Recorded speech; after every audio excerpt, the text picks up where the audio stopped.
তুমি যাকে পছন্দ করো সে তোমাকে করছে না, তুমি যাকে ভালোবাসো সে তোমাকে ইগনোর করছে। ছোট্ট একটা তুলসীর পাতা বালিশের নিচে রেখে দাও, বা একটা নিম পাতার সাথে কিছুটা পরিমাণ হলুদ মিশিয়ে অমুক জায়গায় রেখে দাও।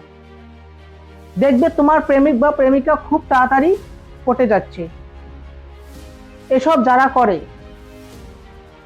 তাদেরকে আমি বলতে চাই, আসলে আমি কোনো কাজকে অসম্মান করি না, কিন্তু আমার কিছু ব্যক্তিগত মতামত তোমাদের সাথে তুলে ধরবো। দেখো, এই বশীকরণের মাধ্যমে যদি কারো প্রেম ভালোবাসা পাওয়া যেত তাহলে পৃথিবীতে এত বিচ্ছেদ হতো না। কিন্তু দেখো, একটা মানুষের ভালোবাসার এবং একটা মনের টান, এগুলো সব ভগবানের সৃষ্টি, উপর থেকে সৃষ্টি করে আসে। যদি এগুলো টোটকার মাধ্যমেই পাওয়া যেত তাহলে এত ব্রেকআপ, বিচ্ছেদ পৃথিবীতে হতো না, সবাই সুখে থাকতো। তাই বন্ধু, এগুলো কখনোই সম্ভব না। একটা মানুষ যে তোমাকে অবহেলা করছে, যে তোমাকে ভালোবাসে না, যে তোমাকে ইগনোর করছে, তুমি তার জন্য পাগল হয়ে আছো এবং সেই টোটকা বশীকরণের মাধ্যমে তাকে পেতে যাচ্ছ। দেখো, ভালো করে বুঝবে, হয়তো টোটকা বশীকরণের মাধ্যমে কিছুদিন ভালো রেজাল্ট পাওয়া যায়, কিন্তু সারা জীবনের জন্য নয়।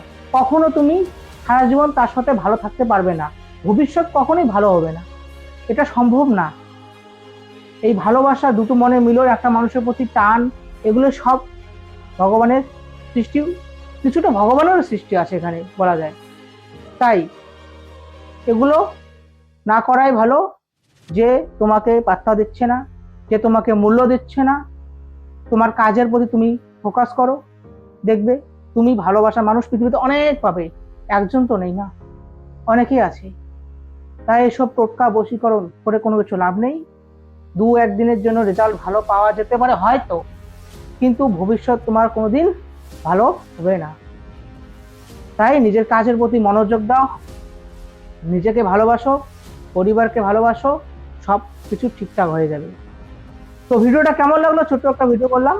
ভালো লাগলে কমেন্ট সেকশনে কমেন্ট করে জানাবে। এরপরে নতুন ভিডিও কি চাইছো কমেন্ট জানাবে।